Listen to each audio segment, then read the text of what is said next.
Mark நற்செய்தி 2ஆம் அதிகாரம். ஓய்வு நாளில் கதிர் கொய்தல். ஓய்வு நாளில் இயேசு வயல் வழியே செல்ல நேர்ந்தது. அவருடைய சீடர் கதிர்களை கொய்து கொண்டே வழி நடந்தனர். அப்பொழுது பரிசேயர் இயேசுவிடம், பாரும், ஓய்வு நாளில் செய்யக்கூடாததை ஏன் இவர்கள் செய்கிறார்கள் என்று கேட்டனர். அதற்கு அவர் அவர்களிடம், தாமும் தம்முடன் இருந்தவர்களும் உணவின்றி பசியாய் இருந்தபோது தாவீது என்ன செய்தார் என்பதை நீங்கள் வாசித்ததே இல்லையா?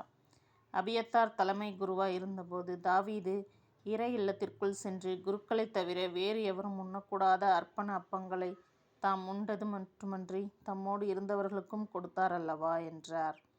மேலும் அவர் அவர்களை நோக்கி, ஓய்வு நாள் மனிதருக்காக உண்டாக்கப்பட்டது, மனிதர் ஓய்வு நாளுக்காக உண்டாக்கப்படவில்லை. ஆதலால் ஓய்வு நாளும் மானிட மகனுக்கு கட்டுப்பட்டதே என்றார்.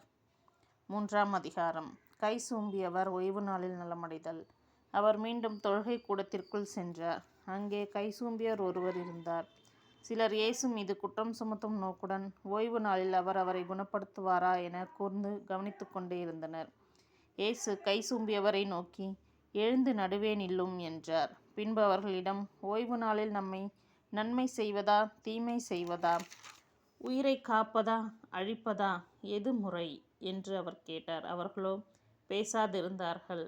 அவர் சினத்துடன் அவர்களை சுற்றிலும் திரும்பி பார்த்து அவர்களது பிடிவாத உள்ளத்தை கண்டு வருந்தி கை சூம்பியவரை நோக்கி, கையை நீட்டும் என்றார்.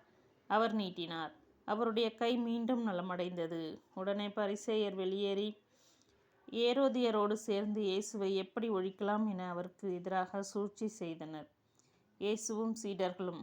திரளான மக்களுக்கு பணிபுரிதல். இயேசு அங்கிருந்து புறப்பட்டு தம் சீடருடன் கடலோரம் சென்றார்.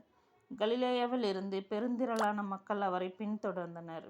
மேலும் யூதேயா, எருசலேம், இதுமேயோர்தான் அக்கரை பகுதி, தீர், சீதோன் ஆகிய இடங்களில் இருந்தும் பெருந்திரளான மக்கள் அவர் செய்தவற்றையெல்லாம் கேள்வியுற்று அவரிடம் வந்தனர்.